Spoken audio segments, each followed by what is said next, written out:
आज तो अनुभव सुनाने के लिए खास बोला है, तो ऐसे तो इतनी सारी अनुभव की बातें हैं, तो लगता है कि कहाँ से शुरू करें। और बाबा ने जो भी विशेषता देखी और किस तरह से शुरू से लेकर के ही बहुत ऐसे विशेष अनुभव रहे। चंडीगढ़ से वैसे हमारा लौकिक और अलौकिक जन्म दोनों ही, जन्म स्थान हमारा चंडीगढ़ है। शुरू से अचल दीदी के पास रहे, उनकी पालना ली। मुझे याद है कि जब हम ज्ञान में आए, एक्चुअली उससे पहले से ही, बहुत बचपन से ही ना, मन में बहुत प्रश्न जैसे रहते थे। परमात्मा कौन है, और फिर ये क्या है, ये दुनिया क्या है, और ये क्यों हम यहाँ हैं, क्या हम कर रहे हैं यहाँ, हमारा पर्पस क्या है। ऐसे बहुत सारे क्वेश्चंस, और हम कभी कभी अपने मम्मी पापा से पूछते थे, तो कई बार ऐसा होता है ना कि उनको जितना पता है वो उतना ही आंसर देंगे। मुझे याद है मैं बिल्कुल 5-6 साल की थी, बहुत छोटी थी। तो मैंने अपनी लौकिक माता जी से पूछा, ऐसे ही संडे का दिन उनके पास बैठे थे, तो मैंने कहा कि भगवान कौन है। क्योंकि देखते थे ना, मंडे को किसी की पूजा करते हैं, ट्यूसडे को किसी और की करते हैं, कितने सारे भगवान है। तब तो सबको भगवान ही कहते थे ना। तो वो सोच करके कहती हैं कि श्री कृष्ण भगवान है। फिर मुझे चिंतन चला, थोड़ी देर में सोचती रही, अब छोटा बच्चा अपने हिसाब से बोलेगा। तो मैंने कहा कि उनके तो मम्मी पापा होते हैं ना, फिर उनके मम्मी पापा के भी मम्मी पापा होंगे, तो फिर वो सबसे बड़े कैसे हो गए। लेकिन उनको उसका आंसर ना आता था, ना मुझे आंसर मिला, और ये सब भूल गया। मैं क्यों इस बात को याद करती हूँ, उसके बाद मुझे कभी ये प्रश्न याद भी नहीं आया। लेकिन जब ज्ञान में आए, सेंटर पे आए, पहला लेसन आत्मा का, ऐसे लगा कि यही सत्य है, यही सबसे बड़ा सच है। और पहले ही दिन शरीर से जैसे आत्मा को डिटैच होने का अनुभव हुआ कि मैं आत्मा हूँ, ये शरीर मैं नहीं हूँ, और मैं सदा इसी स्थिति में रहूं तो कितना अच्छा हो। दूसरे दिन जब परमात्मा का परिचय मिला कि परमात्मा वो है जो सर्व का पिता है, जिसका कोई पिता नहीं है, वो सबका टीचर है, उसका कोई टीचर नहीं है। तो मुझे अपना वो जो मैंने 5 साल की आयु में जो क्वेश्चन पूछा था, वो मुझे लगा कि आज मुझे उसका आंसर मिला है कि परमात्मा सिर्फ एक निराकार है। वहां से जो जर्नी शुरू हुई, हम सिर्फ 3 दिन का कोर्स करने गए थे, और हमारे लौकिक माता पिता, हमारी सिस्टर, वो भी अभी समर्पित है, छोटी बहन चंडीगढ़ में ही है। तो हम सब परिवार एक साथ ही गए थे, और हमें लगा ये 3 दिन का तो फ्री है कोर्स, शायद चौथे दिन से ये चार्ज करेंगे। तो लेकिन हमें इतना अच्छा लग रहा था, हम तीसरे दिन सोच कर गए कि आप पूछेंगे आज दीदी से कि इसके बाद आगे हम आ सकते हैं। लेकिन तीसरे दिन जैसे होता है, योग शिविर पूरा होता है, ज्ञान शिविर का अनाउंसमेंट होता है, तो अनाउंसमेंट हो गया अभी 4 दिन और चलेगा। हमारी खुशी का ठिकाना नहीं रहा। उसके बाद तो फिर मुरली, फिर आगे चलते रहे। और मुझे ऐसे लगता है कि लगभग ऐसे तो जिस दिन सेंटर में कदम रखा था और बहनों को देखा, उनकी ये ड्रेस देखी, उनका अभी इतना समझ नहीं था, लेकिन देखने से जो एक फीलिंग आई, तो मुझे लगा कि this is the place I belong here. मैं यहाँ से हूँ, ये मेरा घर है जैसे, और मुझे यहीं वापस आना है। तो जैसे वहीं से एक थॉट शुरू हो गया था कि मेरी सीए भी चल रही थी, बीकॉम भी चल रही थी, साथ में साथ साथ चल रही थी सारी पढ़ाई। बहुत बिजी होती थी सुबह से लेके शाम तक। लेकिन सुबह चंडीगढ़ में 5 बजे मॉर्निंग क्लास होती थी, तो मॉर्निंग क्लास करके 6:30 बजे वहां से निकल जाते थे सीधा कॉलेज। फिर कॉलेज से शाम को, शाम का योग भी मिस नहीं करती थी, तो सुबह भी जाती थी और शाम को भी, हालांकि स्टडी भी करना होता था। पर मुझे कई बार लगता है कि ये पूरा कोई भी नियम है ना जो बाबा का, उसको फॉलो करने का एक्स्ट्रा ब्लेसिंग्स मिलती है। बहुत सारी चीजें हैं, एग्जाम्स का भी ऐसा अनुभव है कि एक दिन पहले रिवीजन कर रही हूँ, ऐसे खोल रही हूँ, एट रैंडम बुक खोल रही हूँ और वही वही क्वेश्चंस अगले दिन पेपर में आ रहे हैं। मतलब ऐसे ऐसे अनुभव बाबा ने करवाए। अब फिर अष्टमी का दिन आया, अभी साल भर भी नहीं हुआ था ज्ञान में चलते हुए। अष्टमी का दिन आया। हर बार क्या होता था कि सभी कुमारियों को वहां आगे बिठाया जाता था, कन्या पूजन जैसे करते हैं। लेकिन पता नहीं अचल दीदी को क्या संकल्प आया, दीदी बोले कि आज सिर्फ वो कुमारियां आए आगे जो पूरा बाबा के कार्य में समर्पित होने का संकल्प करती हैं। दो नाव में नहीं, आज सिर्फ उन कुमारियों को आगे बिठाएंगे जो पक्का संकल्प करती है। मैं तो नहीं थी, मेरी पहली अष्टमी, मुझे पता भी नहीं कि क्या होता है, कैसे सेरेमनी होती है। तो मैं देख रही हूँ कि कुमारियां तो बहुत दिख रही हैं क्लास में, लेकिन कोई खड़ा नहीं हो रहा है। मुझे ऐसे लगा कि जैसे मैं सारी कुमारियों को रिप्रेजेंट कर रही हूँ, एक को तो खड़े होना चाहिए कम से कम। तो ये तो अच्छी बात नहीं है।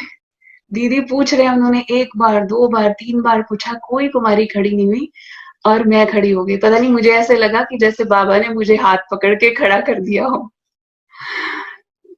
तो खड़ी हुई और सारी क्लास में तालियां। मुझे ये भी नहीं पता शायद पूरी तरह उस वक्त कि इसका अर्थ क्या है मैंने जो किया है, लेकिन शायद उसी घड़ी मेरा जो ये हांजी था, मैंने देखा कि ये हांजी का जो पार्ट था शुरू से लेकर के, इसने बहुत कम समय में बहुत आगे बढ़ाया।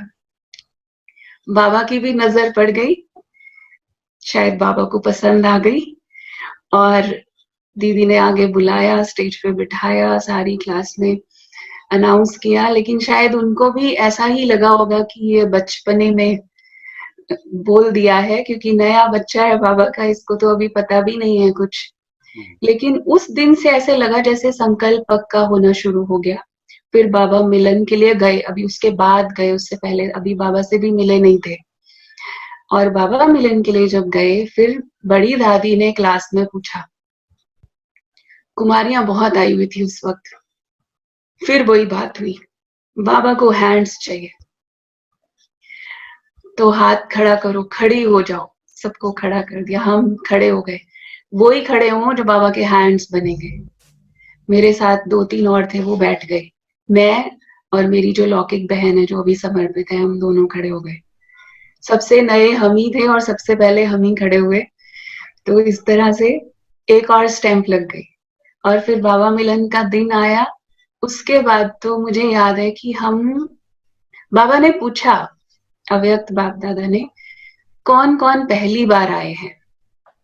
हम नहीं खड़े हुए, हमको पक्का था हम पहली बार थोड़े आए, हम तो कल्प कल्प आते हैं।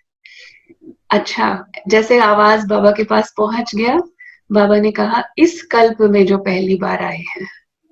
रिपीट किया बाबा ने, फिर हम खड़े हुए। और उस घड़ी से लेकर के जब तक मुरली चलती रही, हमारे आंसू बंद नहीं हुए। जैसे बहुत बिछड़े हुए जैसे बाबा से मिले हैं। वहां से निश्चय हो गया कि जीवन जो है हमारा, यही जीवन बनाना है। अभी किसी को नहीं बताया, सिर्फ हमने, दोनों बहनों ने आपस में बात की। और ये भी आ रहा था मुझे, मेरे फाइनल एग्जाम थे, मुझे तो ये लगने लगा कि क्या करना है एग्जाम दे करके। लेकिन हमने एक दूसरे को समझाया कि एग्जाम तो दे ही देना चाहिए, फाइनल है, पूरा कर देना चाहिए। तो एग्जाम दिया और आप देखिए, इनोसेंस, अंदर भोलापन, कुछ सिस्टम नहीं पता, कुछ मालूम नहीं था, लेकिन अंदर से निश्चय हो गया, बस मैं बाबा की, बाबा मेरा। एग्जाम पूरा हुआ, अगले दिन सामान पैक किया अपना, घर में अनाउंस कर दिया। मम्मी तो बहुत खुश हुए, पापा को थोड़ा सा ऐसा लगा, पर कन्विंस हो गए, क्योंकि उनको ये होता था कि ठीक है, सोच समझ के डिसाइड करो। तो ये भी एक ब्लेसिंग थी कि शुरू से हमको अपनी डिसीजंस लेने का, जैसे घर में एक राइट उन्होंने दिया हुआ था। उनको भी फेथ था कि हमारे बच्चे जो करेंगे सोच समझ के राइट ही करेंगे। तो ये इस तरफ से हमें कोई ऐसा बंधन नहीं आया। लेकिन ये नहीं पता था कि कुछ ट्रायल पीरियड होता है सेंटर पे रहने के लिए, पहले परमिशन होता है, कुछ होता है, कुछ नहीं पता। संकल्प किया, सामान उठाया, अगले दिन मॉर्निंग क्लास में अपना बैगेज लेकर के पहुंच गए। सामान बाहर रखा ऑफिस में, मुरली सुनी। मुरली पूरी होते ही दीदी को बोला, दीदी मैं आ गई। वो नहीं समझे क्या मतलब, और मैं ज्यादा बात नहीं करती थी, बहुत हेजिटेशन, जैसे बहुत शाइनेस, ऐसा संस्कार था, ज्यादा बात नहीं करती थी किसी से। अंदर अंदर क्या चल रहा है किसी को पता नहीं है। अच्छा, मैंने बोला कि मैं सामान लेके आ गई, मैं बाबा के घर में आ गई। उनको लगा शायद अभी एग्जाम पूरे हुए हैं, छुट्टी मनाने आई है थोड़े दिन, चलो सेवा कर लेंगे। उन्होंने कहा ठीक है रहो थोड़े दिन। मैंने कहा थोड़े दिन नहीं, अब तो आ गई। तो इस तरह से वो दिन, और उसके बाद तो फिर मुड़ के देखा नहीं। और हर बात में यही रहा कि जो फिर बड़ों ने कहा वो किया। लोकल में मैं फर्स्ट ही निकली थी कुमारी, तो वो भी एक विशेष पार्ट रहा। और शुरू से एक्चुअली मुझे वो भी मिला एक ऑफर कि आप अकाउंट्स में सेवा के लिए आ जाओ या वहां पे भी अकाउंट संभाल लो। मेरे को लगा नहीं, वो तो मैंने छोड़ दिया। वो नहीं, मुझे जैसे अंदर से ही जैसे वो चीज गिव अप कर दिया पूरा, पुरानी दुनिया छोड़ दी। अब वो नहीं है मेरा रास्ता, मुझे यही बस ज्ञान योग की ही सेवा करनी है। फिर मुड़ के नहीं देखा, एक्चुअली मैंने प्रैक्टिस उसमें किया ही नहीं। और ज्ञान योग में भी, चाहे फिर वो स्थूल सेवा थी या फिर कोर्स कराने की थी, कुछ नहीं आता था, लेकिन ना कभी नहीं किया। सिर्फ ये शुरू से रहा कि ना कभी नहीं किया। अच्छा, मधुबन में बैठे थे, अभी चाइना का पार्ट तो पता नहीं कैसे बना है। मधुबन में पंजाब जोन का टर्न था, और जानकी दादी और बड़े दादी साथ ही बैठे थे। तो टीचर्स बहनों से मिल रहे थे कॉटेज में। तो ऐसे ही बात निकली, दादी ने पूछा अच्छा इंग्लिश बोलने वाली कौन है, किसको इंग्लिश आती है, मुझे लंदन के लिए हैंड चाहिए। हमने हाथ तो खड़ा कर दिया, लेकिन फेस छुपा के, क्योंकि मुझे कोई इंटरेस्ट नहीं था कि मुझे विदेश जाना है। मुझे सिर्फ भारत में रहना है। लेकिन एक बार नजर में तो आ गए, और उसके बाद ऐसा होता था कि बहुत बार ये वाली बात सामने आई कि इसको लंदन भेजना है। लेकिन किसी भी कारण से, क्योंकि आप जहां जिस सेवा स्थान पर होते हैं, वहां की कुछ जिम्मेवारियां अपने आप आती जाती हैं समय अनुसार। चंडीगढ़ सेंटर पर काफी वर्ष वहां पर सेवा करी, तो फिर कुछ जिम्मेवारियां ऐसी बन जाती हैं जो हम खुद भी नहीं छोड़ पाते हैं, और बड़ों को भी थोड़ा, हमें भी लगता है कि हम ऐसे अचानक से छोड़ेंगे, वो भी ठीक नहीं है। तो इस तरह से, और खुद का भी संकल्प नहीं था कि मुझे विदेश जाना है, बिल्कुल नहीं। हालांकि मुझे कई बार ये कहा जाता था कि कम से कम पासपोर्ट बनवा लो, 6 महीने के लिए, कुछ समय के लिए चक्कर लगा के आओ। मैं पासपोर्ट ही नहीं बनवा रही थी कि पासपोर्ट होगा तो भेज देंगे, तो इसलिए पासपोर्ट ही नहीं बनाना है। लेकिन जब पार्ट बनना है, तो वो फिर ऐसे, और कहाँ का बनना है ये तो हम इमेजिन भी नहीं कर सकते थे। फिर से ये 2012 की बात है, फिर से बात निकली विदेश सेवा की। अमीर चंद भाई साहब जो हमारे जोन के बड़े हैं, तो वो हमेशा, उनको भी रहता था कि ठीक है, अगर दादी भी और जयंती बहन भी बोल रहे हैं तो ठीक है, कुछ समय आप अनुभव करके आओ, उसमें क्या है, 6 मास लगा के आओ फिर वापस आ जाना। क्योंकि उनको हमेशा रहता था कि ग्रोथ हो। तो मैं बहुत मुश्किल से कन्विंस हुई लंदन 6 मास के लिए। ठीक है, मैं पासपोर्ट बनवा लिया, और जैसे ग्रुप लेकर के गए, एडमिनिस्ट्रेटर विंग के हम मेंबर थे, तो हम ग्रुप लेकर के गए, और रिटर्न टिकट नहीं करवाई थी कि वहीं से आगे फिर प्लान करेंगे। अब ग्रुप वापस आ गया और हम वही हैं। अब जैसे होता है, अवेलेबल है कोई, तो फिर बहुत जगह पर डिमांड है, विदेश के लिए अवेलेबल है, तो फिर विदेश से भी और जगह से भी ऑफर आने शुरू हो गए। ज्ञान सरोवर में रुके हुए थे हम, मुझे लगा कि ये क्या हो रहा है। मैंने तो बहुत मुश्किल से पहले अपने आप को लंदन के लिए तैयार किया। मुझे तो जाना ही नहीं था विदेश, और अभी कोई कुछ अलग-अलग जगह से आ रहे। मैं दादी के पास गई, दादी जानकी के पास, तो वो बोलते हैं, इस बीच में निर्मला दीदी से भी बात हुई, उन्होंने भी चाइना का थोड़ा-सा ज़िक्र किया और मैं उनसे ज़्यादा फ़ैमिलियर नहीं थी, तो मैंने उनको बोला कि दादी जैसे बोलेंगी, तो ठीक है। दादी जानकी के पास गई, तो दादी बोलते तुम्हारी तो बड़ी डिमांड आ रही है, अब तुम सिलेक्ट करो कहाँ जाना है। मैंने कहा दादी मुझे तो कुछ पता नहीं है, मैं क्या सिलेक्ट करूंगी, आप जो बोलेंगे वो मेरे लिए बाबा की आज्ञा है।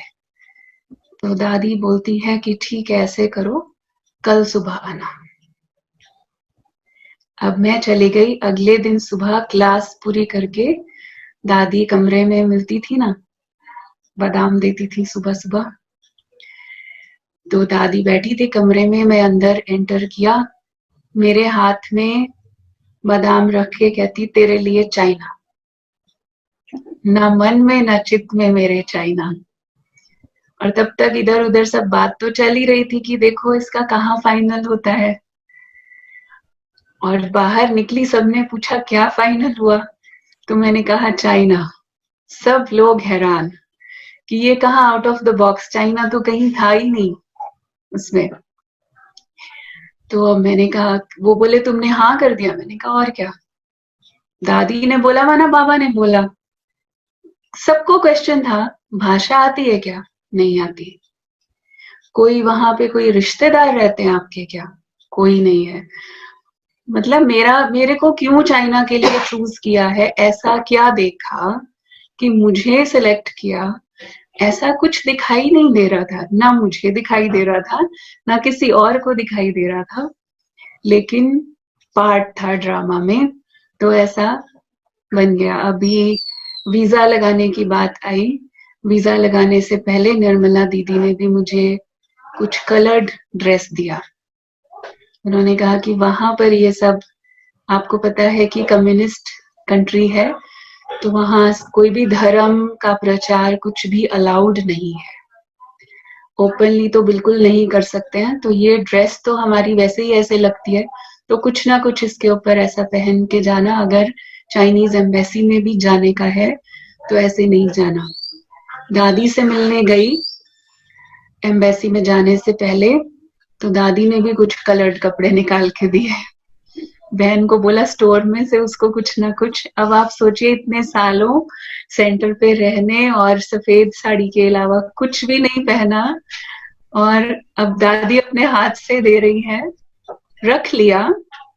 और थोड़ा हेजिटेशन भी हो रही थी कि कैसे होगा, जो भी होगा ठीक है, लेकिन भगवान ने ना बुद्धि जैसे वो पकड़ लेता है, कुछ व्यर्थ नहीं सोचने देता है। अच्छा, फिर इसमें एक इंटरेस्टिंग बात ये हुई कि वीजा, वैसे जो चाइना का वीजा है उसमें वैसे टूरिस्ट वीजा में प्रॉब्लम नहीं आती है, लेकिन मेरे को टूरिस्ट वीजा के लिए भी इंटरव्यू का कॉल आ गया। और इंटरव्यू का कॉल किस लिए आया, वो भी बड़ी इंटरेस्टिंग बात थी। इंटरेस्टिंग बात ये थी कि जिसने हमारा लेटर बनाया, एप्लीकेशन बनाया, उसने गलती से जो लेटर हेड यूज कर लिया, वो Rajyoga education and research foundation का लेटर हेड यूज किया। अब मुझे कॉल आ गया, नहीं तो टूरिस्ट वीजा तो ऐसे मिल जाता है। अब जब मैं वहां गई, मैंने ऊपर से थोड़ा कुछ कलर्ड स्वेटर और ऐसा पहन करके गई, अंदर गई, उसने जो काउंसिल ऑफिसर था उसने वो राजयोगा को सर्कल किया हुआ था, ये क्या है। मैंने कहा मैं इस ऑर्गेनाइजेशन में काम करती हूँ, वॉलंटियर करती हूँ, और अभी मुझे कुछ समय की छुट्टी मिली है तो मैं घूमने जा रही हूँ, ये तो बस मेरी ऑर्गेनाइजेशन है। उसको जैसे कुछ और अंदर नहीं जा रहा था, उसकी बुद्धि और आंख बस उस राजयोगा शब्द पे टिकी हुई थी कि आप ये बताओ कि आप वहां जाके ये राजयोगा तो नहीं सिखाने वाले। तो मैंने कहा ये तो बिल्कुल नहीं, मैं तो घूमने जा रही हूँ, मुझे तो बड़ी मुश्किल से छुट्टी मिली है। तो मैं ये क्यों सिखाऊंगी जा करके, मैं ऐसा कुछ नहीं करूंगी। वो कहता नहीं, नया लेटर बना के आओ और उसमें ये लिखत में मेंशन करो कि मैं वहां जाके I am not going to teach और प्रीच राजयोगा, मैं ये राजयोग नहीं सिखाऊंगी वहां जाके, ये लिख के लेके आओ। ये फ्राइडे का दिन है, सुबह 10 बजे की उन्होंने ये मीटिंग थी, मेरी इंटरव्यू था। अब दोपहर का टाइम दिया, सुबह का टाइम तो निकल गया कि दोपहर को 3 बजे आप ये बना के लेके आओ। सैटरडे संडे एम्बेसी में छुट्टी है, मंडे की मेरी फ्लाइट है। मेरी फ्लाइट पहले वहां की फिलीपींस की थी, वहां से फिर आगे चाइना की फ्लाइट थी। अब आज अगर नहीं होता है तो कैसे होगा, मंडे को तो फ्लाई करना है और प्रोसेस होता है, एटलीस्ट 4 वर्किंग डेज होते हैं वीजा लगने के लिए। ठीक है, अब क्या कर सकते हैं। मैं गई, लेटर चेंज करके 3 बजे वापस लेकर के आई लेटर। मैं बाहर वेटिंग में बैठी हूँ और उसने लेटर लेकर के वो अंदर चला गया ऑफिसर।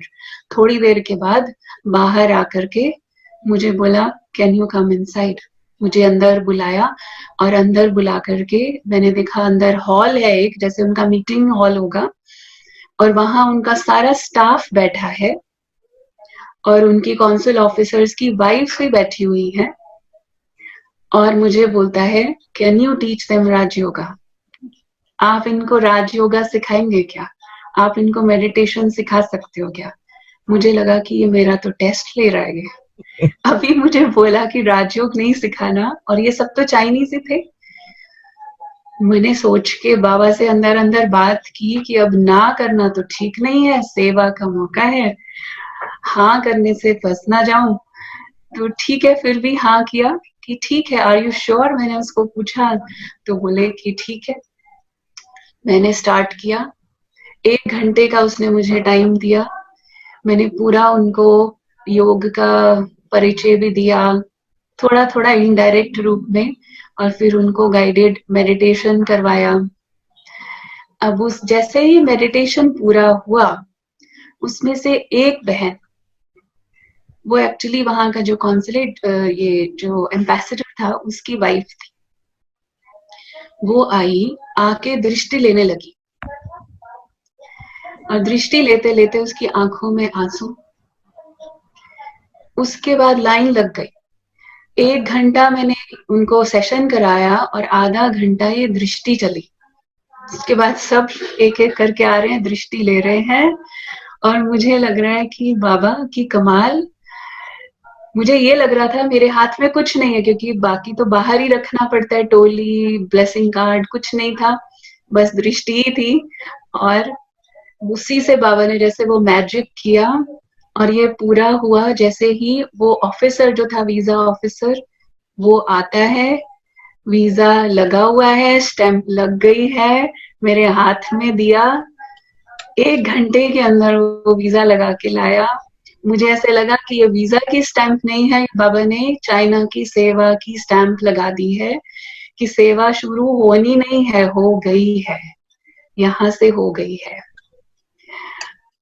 अच्छा, अभी एक और इंटरेस्टिंग बात है बाबा के भोले बच्चों की, कि मैंने पूछा था ऐसे ही कैजुअली कि कितना फीस होती है, तो उन्होंने कहा कि 5,000 के आसपास होती है फीस वीजा की।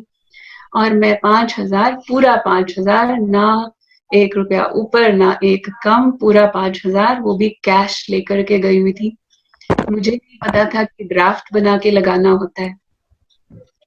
अब मैं जब वहां पर गई और उसने वीजा मुझे दे दिया, अब वो बोलता है कि ड्राफ्ट कहाँ है। मैंने कहा ड्राफ्ट तो नहीं है, कैश है। तो वो ड्राफ्ट भी कितने का चाहिए था, 5,800 का चाहिए था। और मुझे नहीं पता था, मेरे को तो अंदाजा पता था और 1 रुपया भी एक्स्ट्रा नहीं था। मैंने कहा मेरे पास तो 5,000 ही है और वो भी कैश है, अब ड्राफ्ट तो ना है ना बनाने का टाइम है, 5 बज चुके थे शाम के, बंद होने वाली एम्बेसी भी। तो उसने लिया मेरे से कैश, वो कहता दो, 800 अपनी तरफ से डाले, उसने अपने आप पूरा किया वो भी काम। मतलब ये भी एक वंडरफुल बात कि जब बाबा ने करवाना है तो बस करवाना है, फिर हमें कोई भी संकल्प करने की जरूरत नहीं है। तो इस तरह से सेवा की स्टैंप वीजा की स्टैंप के साथ लगवा के वहां से निकले। ऐसे तो बहुत सारे और इंसिडेंट्स हैं, पर एक बहुत विशेष बात जो रही चाइना की सेवा में वो मैं सुनाती हूँ। जैसे आपको बताया कि वहां पे ना हम गैदरिंग्स कर सकते हैं, संगठन करना अलाउड नहीं है। 5 लोग से ज्यादा इकट्ठे होते हैं तो वहां इंक्वायरी शुरू हो जाती है। वैसे भी लोग इकट्ठे नहीं हो सकते, तो ये कुछ उस देश के लॉज ऐसे हैं। तो शुरू में जब गए तो कुछ इंडियन कम्युनिटी की सेवा की बात ही थी, क्योंकि यहाँ से भी मुझे सबने यही कहकर भेजा था, एक तरह से शुभ भावना से वार्निंग दी थी कि वहां के जो लोकल लोग हैं उनको आप टच करने की कोशिश मत करना, चाइनीज को। आप सिर्फ भारतीय जो है वहां उनकी सेवा करना, क्योंकि उसी में सेफ्टी है। क्योंकि ऐसे ही लोकल पता चल गया तो हम कहाँ से अपनी बहन को ढूंढेंगे, पता नहीं आपका क्या करेंगे वो लोग। तो इसलिए उनको नहीं टच करना। तो शुभ भावना ही होती है, तो शुभ भावना में कभी थोड़ा डर भी होता है, लेकिन मुझे डर नहीं था। मैंने किसी को कुछ कहा नहीं, लेकिन हाँ जी किया। मुझे पता था कि अगर इतनी दूर बाबा भेज रहे हैं तो लोकल वहां के लोगों की भी तो सेवा होनी होगी ना कुछ। लेकिन शुरू में पता नहीं, अब भाषा नहीं पता, कुछ नहीं पता, तो जो इंडियंस वहां कुछ थे उसी से सेवा स्टार्ट की।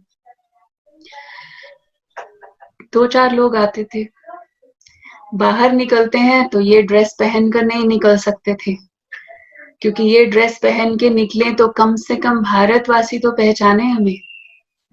बोर्ड लगा नहीं सकते, किसी कोई एडवर्टाइजमेंट कर नहीं सकते, कुछ कर नहीं सकते थे। तो बाबा के एक ही महावाक्य याद आ रहे थे। बाबा ने कहा, सिर्फ बाबा ने कहा था एक बार, आपको याद होगा, कि आपका चेहरा ही म्यूजियम होगा और यही चित्र प्रदर्शनी होगा। और वो अनुभव किया पहले एक जगह पर, एक जगह फिर हमने ऐसे जाना शुरू किया जहाँ पे कुछ लोगों की जैसे सोशल चैरिटी वगैरह के कुछ कार्यक्रम होते हैं, तो किसी ने इंट्रोड्यूस किया, वहां गई। हालांकि मैंने सफेद साड़ी नहीं पहनी हुई थी।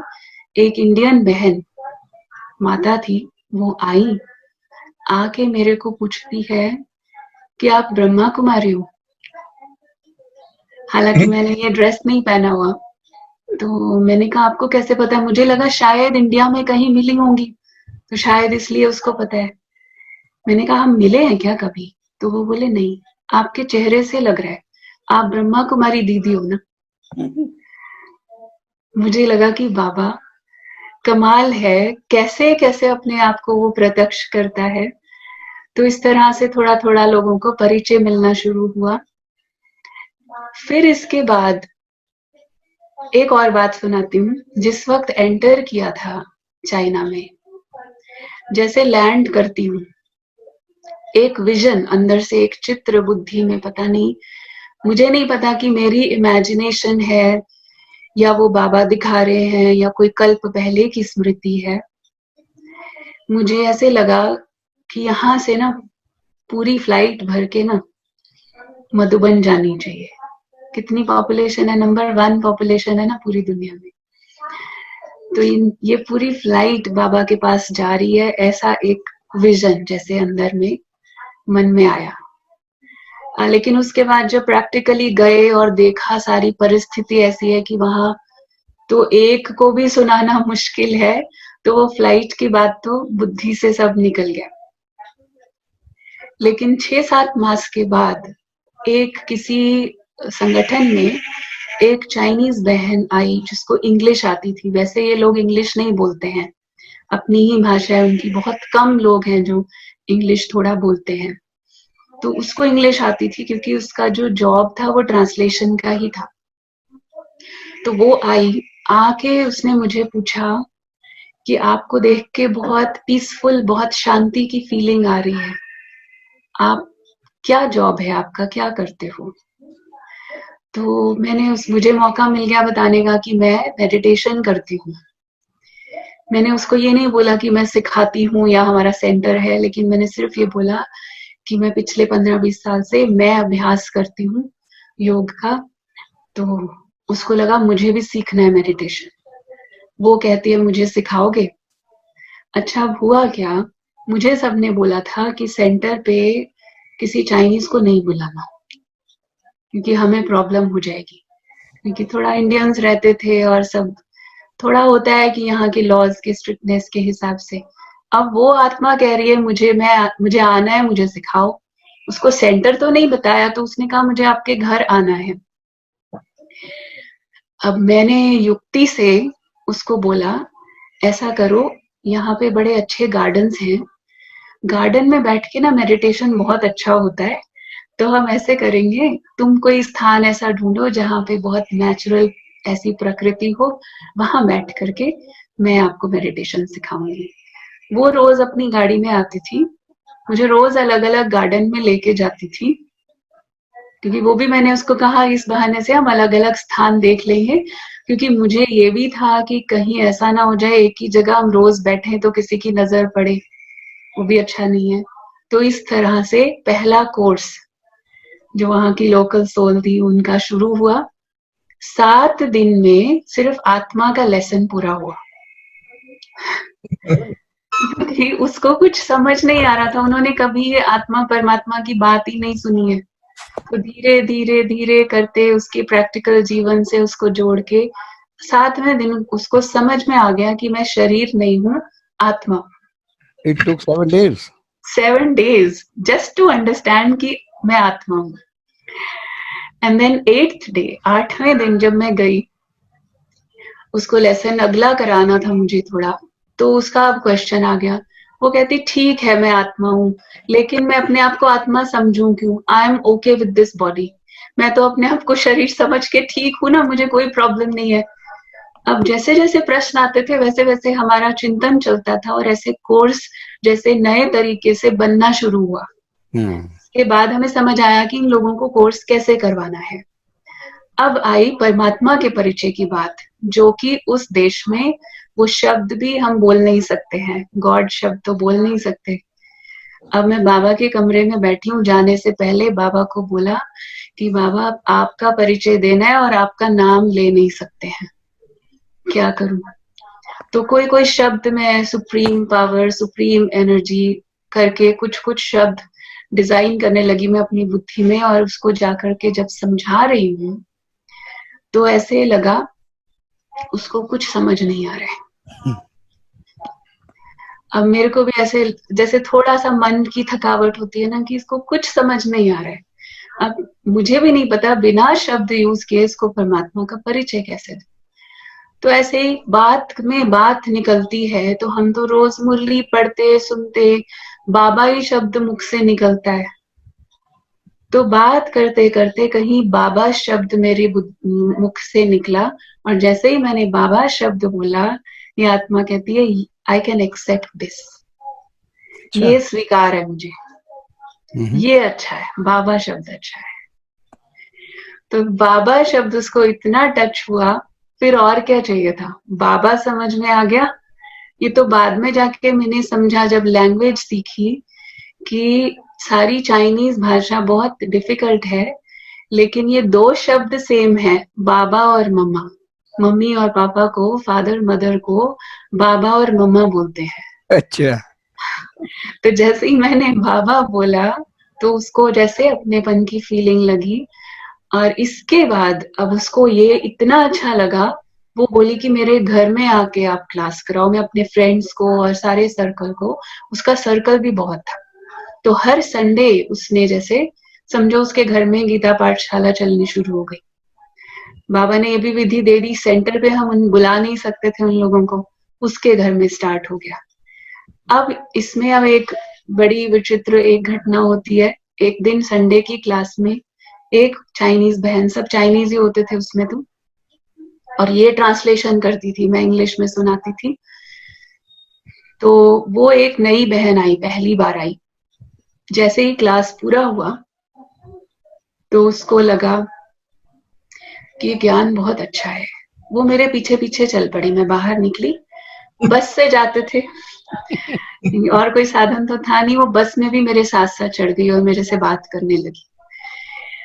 तो कहती है कि ये जो ज्ञान है ना, ये रियल विजडम है, आपके पास जो है ना विजडम है, और इस विजडम की, इस ज्ञान की चाइना में बहुत जरूरत है, लोगों के पास है नहीं।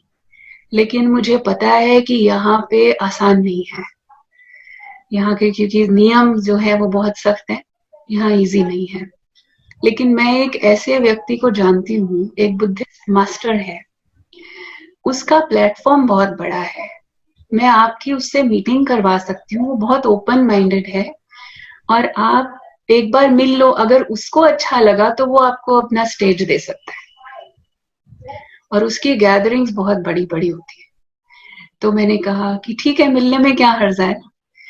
तो मीटिंग फिक्स हुआ और जब मीटिंग में जाने लगे तो मुझे थोड़ा अंदर से ये था, अंदर एक चीज चल रही थी कि एक तो इस देश में भगवान का नाम नहीं ले सकते हैं, दूसरा बुद्धिज्म में भी आपको पता ही होगा कि वो परमात्मा की बात नहीं करते हैं। कुछ भी नहीं। हाँ, बुद्ध धर्म के जो लोग हैं आत्मा की बात फिर भी करेंगे, थोड़ी कर्म की बात करेंगे, लेकिन परमात्मा की परमात्मा बात का नहीं, उल्लेख नहीं है। हाँ, कुछ भी बात ही नहीं आती, वर्णन ही नहीं आता।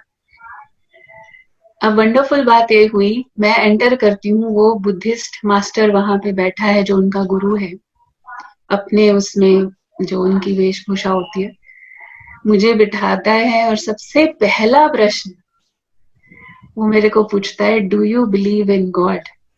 आप भगवान में विश्वास करते हो क्या? अब क्या बोलूं? अब पहला ही क्वेश्चन ये, अभी तो मैं रेडी भी नहीं थी, तो मैंने रेडी करना शुरू किया, मन में जैसे प्रिपेयर कर रही हूँ कि आंसर क्या देना है, और एक लाइन बोली है मैंने, अभी तो सोच ही रही हूँ, और एक लाइन बोली है कि गॉड इज एनर्जी, परमात्मा शक्ति है। जैसे अभी बोला, अभी तो अगली लाइन मुझे बोलनी थी और एकदम से वो कहता है, यस, मैं भी यही मानता हूँ, मैं भी यही मानता हूँ कि महात्मा बुद्ध से ऊपर भी कुछ तो है। और जैसे ही उसने ये बोला, फिर मुझे कॉन्फिडेंस आ गया कि फिर मैंने उसको थोड़ा और परिचय दिया अपने Brahma Kumaris world spiritual university, हमारा हेडक्वार्टर माउंट आबू में है, ऐसा करके। तो ये परिचय जैसे दिया तो वो एकदम से कहता है, मुझे लेके चलेंगे आप अपने विद्यालय में?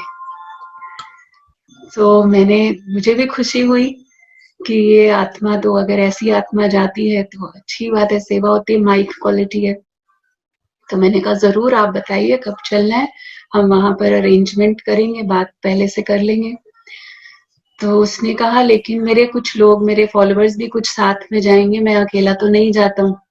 तो मैंने कहा ठीक है, आप मुझे ये बताइएगा कि कितने लोग हैं, कब जाना है, तो उस हिसाब से हम परमिशंस वहां लेना पड़ता है ना थोड़ा पहले से, तो हम लेंगे। तो मैंने पूछा कितने लोग लगभग? वो कहता है लगभग 200, एक फ्लाइट। फ्लाइट भर गई। और वो 2014 में वो पूरी फ्लाइट आई जिसमें 262 लोग थे और वो सेवा हुई। लेकिन उससे पहले जब हमने ईमेल लिखा कि 200 लोग ऐसे ग्रुप आना चाहता है, तो आप जानते हैं हमें रिप्लाई क्या आया?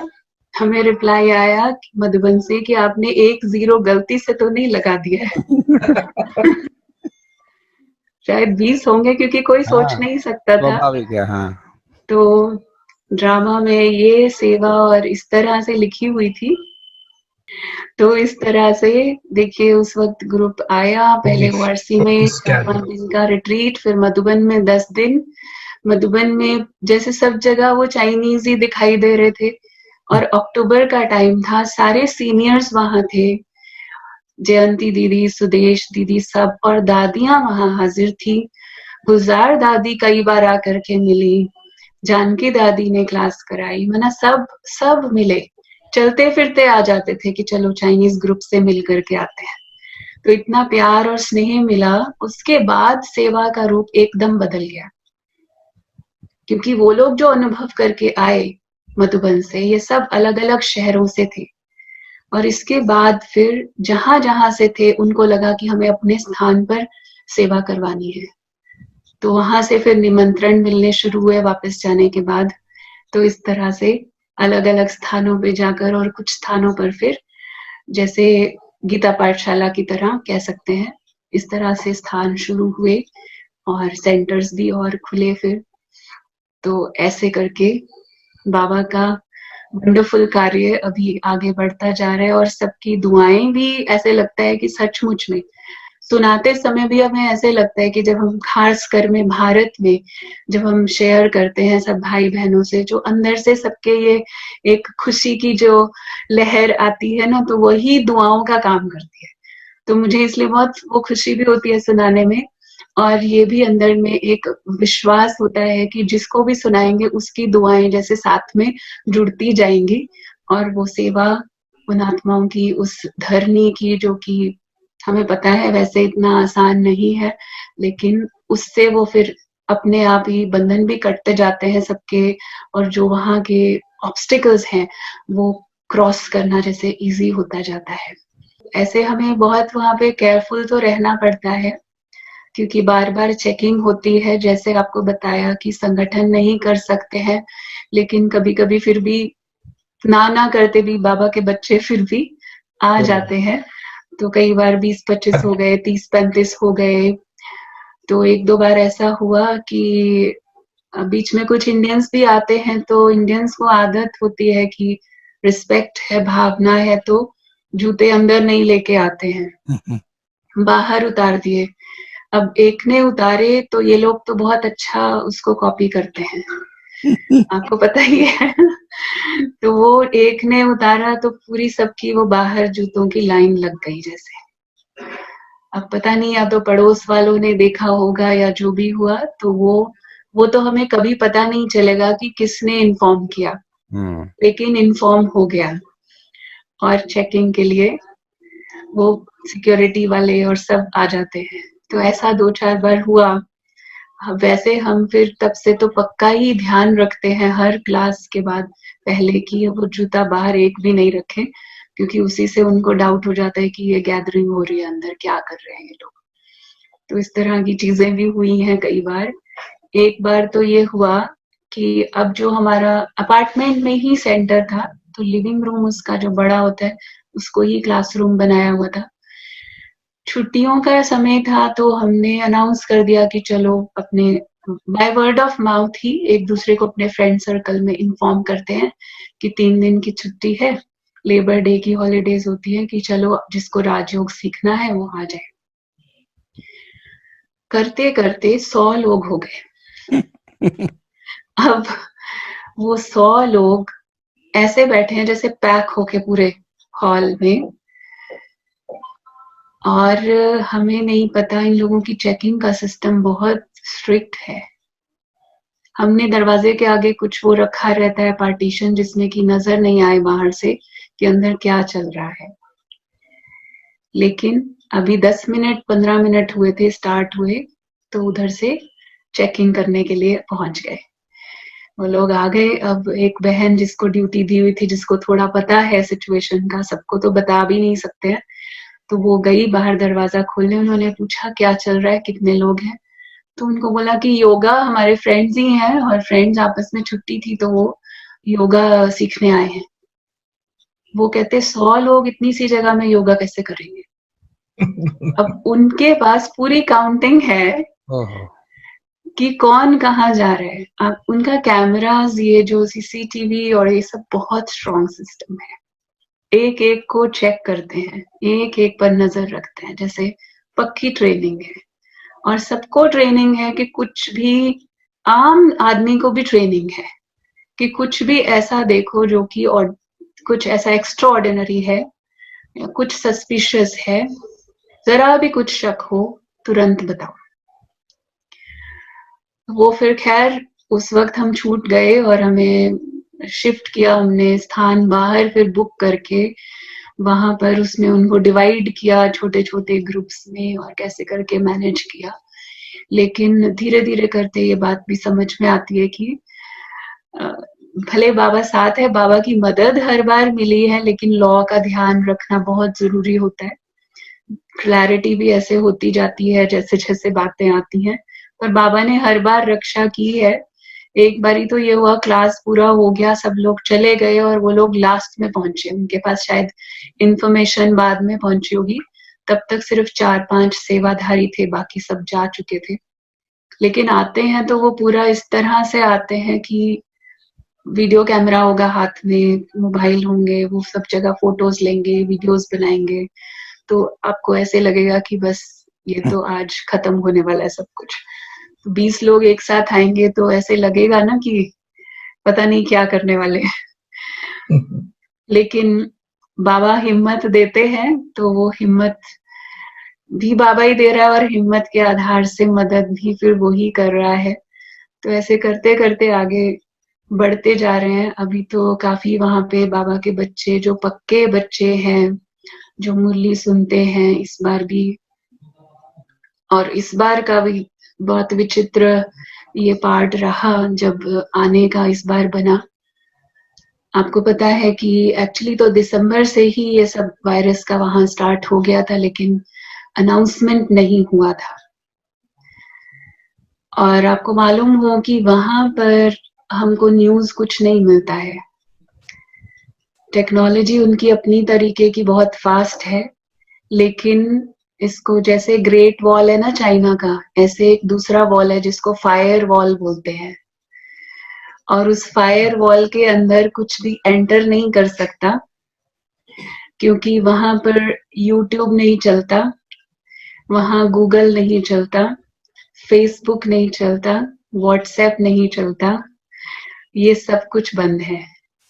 तो इसलिए पूरी दुनिया से वो लोग जैसे कट ऑफ है। गूगल की जगह उनका अपना सर्च इंजन है और उसमें वो वही इंफॉर्मेशन देते हैं जो वो देना चाहते हैं अपने लोगों को। तो दुनिया में क्या हो रहा है उनको नहीं पता। चाइना में भी पास वाली बिल्डिंग में आग लग जाएगी, न्यूज नहीं आएगी, न्यूज नहीं देते हैं, तो पता ही नहीं चलता है। हाँ, एक्चुअली वहां इंडियन फैमिली थी एक, जिनका रेफरेंस दिया गया था मुझे कि उनको आपको बात करना है जाके। हाँ, इसमें बहुत इम्पोर्टेंट एक बात जो रही, हमारे जाने से पहले और ये सेवा से पहले कुलदीप दीदी हैदराबाद से जी वो वहां शॉपिंग के लिए गए थे। जब रिट्रीट सेंटर वहां का बन रहा था, तो उसके निमित्त उसकी शॉपिंग के लिए उनका काफी मेजॉरिटी सामान जो है वो चाइना से आया है। जी तो वो उसके निमित्त गए थे और उस दौरान जब वो वहां रुके थे तो वहां इंडियन कम्युनिटी की उन्होंने सर्विस की थी। तो उस सेवा में वहां जो एक इंडियन फैमिली जो पहले से ज्ञान में थे, उन्होंने फिर ये एक तरह से बोला कि यहाँ पे सेंटर होना चाहिए इंडियंस के हिसाब से, जैसे उन्होंने बोला। तो फिर क्योंकि वो निर्मला दीदी के एरिया में, जैसे उनका रीजन है ना एशिया पैसिफिक, तो फिर उनसे बात हुई और फिर निर्मला दीदी ने इसीलिए उन्होंने चाइना की बात बोली थी दादी को कि हैंड चाहिए वहां पे। तो फिर वो जो भाई थे वो फिर रिसीव करने के लिए वहां पर आए थे। अच्छा। बाकी फिर वहां रह करके मैंने कम से कम 3 साल लगभग वहां जॉब भी किया। अच्छा। क्योंकि सेंटर को स्टैंड करने के हिसाब से भी, क्योंकि ऐसा कुछ खास सहयोग नहीं था। और चाइनीज को तो क्योंकि ये कॉन्सेप्ट ही नहीं था, लेकिन जैसे इंडिया में तो फिर भी होता है कि भक्ति में भी एक दान पुण्य का एक महत्व रहता है, लेकिन वहां ऐसा नहीं है। वो तो आके टोली भी खाएंगे, बहुत प्यार से मिलेंगे, लेकिन क्योंकि हमें भी समझ थी कि उनको संस्कार ही नहीं है। लेकिन अभी देखिए धीरे धीरे करते करते वो आत्माएं भी सहयोगी बन गई, बाबा के बच्चे बनते हैं, सिस्टम समझ में आता है। तो फिर वो भी जहाँ बिल्कुल ही कुछ भी नहीं, जीरो है, उनको समझ में आए सब कुछ। सबसे बड़ी बात तो यही है। अभी कुछ कुमारियों का भी ग्रुप वहां पे बहुत अच्छा निकला है, सभी चाइनीज कुमारियों का। अच्छा। एक बहन तो हमारे साथ ही रहती है, वो अभी भी हमारे साथ आई हुई है। भाषा फिर मैंने वहां जाके फिर बाद में स्कूल ज्वाइन किया, लैंग्वेज स्कूल ज्वाइन किया, लैंग्वेज सीखा, फिर बाद में उनके साथ साथ प्रैक्टिस करते करते तो अभी तो फिर काफी समय हो गया, तो अभी उसमें कोई दिक्कत नहीं है। अभी कम्युनिकेशन में बहुत सारी चीजें हमको सच में ध्यान रखनी पड़ती हैं।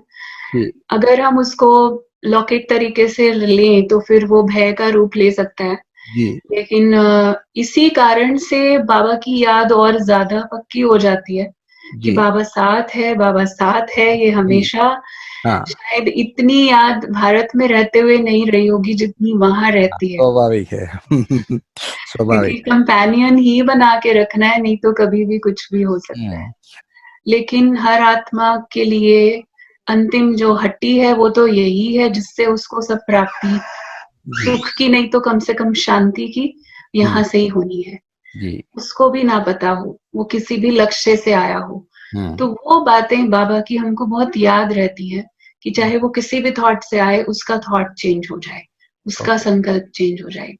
अभी मैं जो आपको सुना रही थी, और ऐसा हुआ है। अभी जो कन्या जो साथ में रहती है बहन, ये कॉलेज में पढ़ती थी जिस वक्त आती थी। मुझे उस वक्त चाइनीज नहीं आती थी, उसको इंग्लिश नहीं आती थी। हिंदी तो आप भूल ही जाइए, उसको हम्म, इंग्लिश भी नहीं आती थी, लेकिन वो फिर भी आती थी। कुछ अच्छा लगता था, कुछ खींचता था उसको, वो वाइब्रेशन ही बाबा के घर का, स्नेह का। आज वो सुनाती है तो आज वो उसको डिफाइन कर पाती है कि मुझे क्या चीज अच्छी लगती थी। लेकिन उस वक्त सिर्फ उसको ये होता था, वीकेंड होगा या छुट्टी होगी तो वो मुझे मैसेज करेगी, मैं आ जाऊं। मेरी कभी बीच में ट्रैवलिंग भी होती थी, जैसे दूसरे सिटी से निमंत्रण मिलता था, तो वो पूछती थी कि आप यहीं हो, मैं आ जाऊं। फिर आएगी, बोलेगी मैं रात को रह जाऊं। हम्म, कई बार मैं हिंदी मुरली सुना रही हूँ, जो भी आते थे सुबह 2-4 लोग होते थे मुरली में, हम्म, तो मुरली सुना रही हूँ, वो बैठ जाती थी, पूरा समय बैठती थी। मुझे लगता था कि इसको क्या समझ में आ रहा है, लेकिन वो वाइब्रेशन जैसे। और हमने ये देखा कि जहां उनको भाषा नहीं समझ में आती है, वो ज्यादा वाइब्रेशन कैच करते हैं। हाँ, अभी भी कई बार मैंने देखा है, अभी उसको हिंदी नहीं, ऐसे कोई कोई शब्द समझ में आते हैं साथ रहने से, लेकिन मैं बात कर रही हूँ हिंदी में भी, अगर मैंने, मुझे याद नहीं रहता है, कई बार मैं हिंदी में कुछ बोल देती हूँ और वो समझ जाती है। मुझे रियलाइज भी नहीं होता है कि मैंने हिंदी में बोला है, हम्म। और उसको भी रियलाइज नहीं होता है कि मैंने हिंदी में बोला है, बात समझ आ जाती कमाल है। है। तो इस तरह से हर स्टेप पे जैसे जी बाबा की कमाल, और ये जो बाबा ने बातें कही है उसका प्रैक्टिकल स्वरूप। हमसे जब लोग ये प्रश्न पूछते हैं, हम उनको बोलते हैं वेजिटेबल्स तो सिर्फ हमारे लिए ही अवेलेबल रहती हैं, वो लोग तो खाते नहीं है, हाँ। इसलिए सारी हमारे लिए ही बचती है। मतलब मिल जाती है आपको इजीली। मिलता सब कुछ है, सभी अवेलेबल है, लेकिन वहाँ का जो कॉन्सेप्ट है। हम्म, हाँ, ये भी एक और इंटरेस्टिंग बात मुझे इससे याद आती है। आपको तो मालूम है खान पान उनका कैसा है। तो जैसे ज्ञान सुनते हैं और फिर धीरे धीरे हम उनको शुद्धि की बात बताते हैं, खान पान की शुद्धि बताई, तो वेजिटेरियन का कॉन्सेप्ट ही नहीं है, तो हाँ। उनको जल्दी से समझ नहीं आता। तो अभी हमने जैसे तैसे साइंटिफिकली उसको बता करके रीजन कन्विंस कर दिया कि अभी आपको वेजिटेरियन, चलो आप एक्सपेरिमेंट करके देखो 1 मास, हम्म, आपको कैसा लगता है, आपको मेडिटेशन में ज्यादा अच्छा एक्सपीरियंस होगा, ऐसे करके। अब एक कोई आकर के मुझे अपना बताते हैं, रिजल्ट सुनाते हैं, फिर वैसे ऑनेस्टली सुनाते हैं। हम्म, तो किसी ने आकर के सुनाया कि अभी हम ना 70% वेजिटेरियन बन गए हैं। हम्म। मुझे बड़ी हैरानी हुई कि ये 70% वेजिटेरियन क्या होता है, क्योंकि हम तो पता है कि या तो वेजिटेरियन होते हैं या फिर नहीं होते हैं। जी। कोई कहता है हम 70%, 80% वेजिटेरियन। फिर मैंने डिटेल में पूछा कि इसका क्या मतलब है, तो वो कहते कि हमने जो खाना बनाया ना, तो उसमें 70% वेजिटेबल थी और 30% जो था वो सब मिक्स करके बनाया है, हम्म, लेकिन उसको वो 70% वेजिटेरियन मान रहे हैं। मतलब उनकी बुद्धि में इस बात की समझ ही नहीं है। तो आप सोच सकते हैं इस बात को समझने में ही, सिर्फ वेजिटेरियन बनने में ही उनको थोड़ा प्रोसेस है। हाँ। अच्छा, फिर एक बहन आकर के सुनाती है, क्योंकि उनका जो चाइनीज न्यू ईयर का समय होता है, वो सब अपने घर जाते हैं, सब फैमिली गैदरिंग्स होती हैं, जैसे हमारी दिवाली होती है, हमारा यहाँ का दिवाली के बाद नया वर्ष शुरू होता है, तो उस तरह से। और उसमें तो कंप्लीट ही नॉन वेज बनता है, हम्म, उसमें तो वेजिटेबल की बात ही नहीं है। अब ये बहन आकर के वापस आई घर से, और मुझे आकर के कहती इस बार तो मैं जीत के आई हूँ। हमने कहा अच्छा, तो बोलती इस बार तो मैंने सिर्फ वेजिटेबल्स खाया। कहा अच्छा, वेजिटेबल्स बना था? क्योंकि वो तो नॉर्मली बनाते ही नहीं है। कहती नहीं, उन्होंने सब मिक्स बनाया था, मैंने उसमें से वेजिटेबल चूज कर लिया।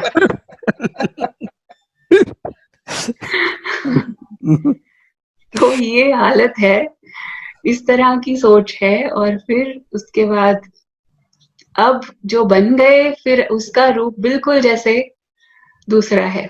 अब वो लोग बोलते हैं कि हम उस दुकान के आगे से निकलते हैं तो हमको स्मेल आती है, स्मेल आती है, हमको वॉमिट जैसे फील होता है, मुश्किल होता है। वही आत्माएं जो उसके बिना रह नहीं सकते थे, और अभी फिर ये बाबा की कमाल है। हमने एक्चुअली जब क्लासेस शुरू करी उस बहन के घर में, तो सबसे पहले हमने कुकिंग क्लासेस से ही स्टार्ट किया वहाँ, नेचुरली, और फिर क्लास करा के, मतलब उनको वहां सिखा के खिला के, उसके बाद फिर लास्ट में थोड़ा ज्ञान सुनाते थे। अच्छा, पहले उनको खिलाया, वो वाइब्रेशन उनके अंदर जाए ब्रह्मा भोजन का, और फिर उसके बाद उनको भी इच्छा होती है। डेफिनेटली उनको आता ही नहीं है वेजिटेरियन कुकिंग, तो वो फिर हम बीच बीच में क्लासेस रखते हैं। तो उन्हीं की जो चीजें हैं, चाइनीज स्टाइल की भी जो चीजें हैं, उसी को भी वेजिटेरियन स्टाइल में कैसे बनाना है उसको भी सिखाते हैं। हाँ, रोटी पूड़ी भी सिखाते हैं, और बाकी जैसे वेजिटेबल अपना जैसे ब्रह्मा भोजन बनता है भारत के स्टाइल में ब्रह्मा भोजन, वो भी सिखाते हैं।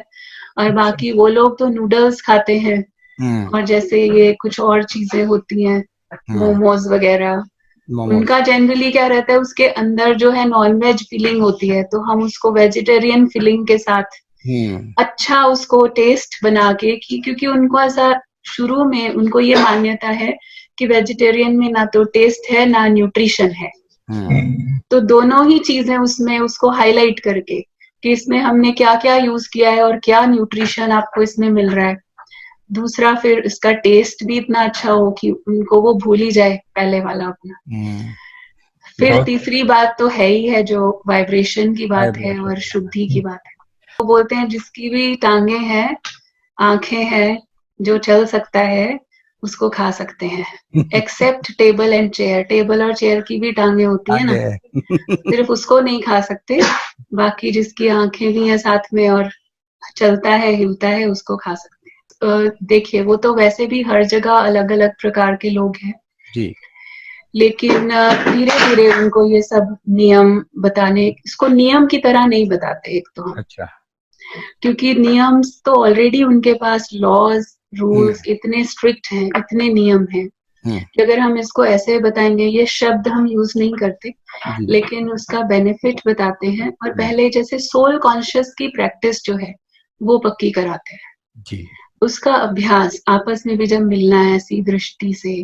और हमने ये देखा कि कई आत्माओं को ना फिर अपने आप ही प्रेरणा आती है, क्योंकि जैसे जैसे अगर सोल कॉन्शियस का अभ्यास होता है तो वो नेचुरली उनको लगता है कि ये ठीक नहीं है, इमर्ज होता है।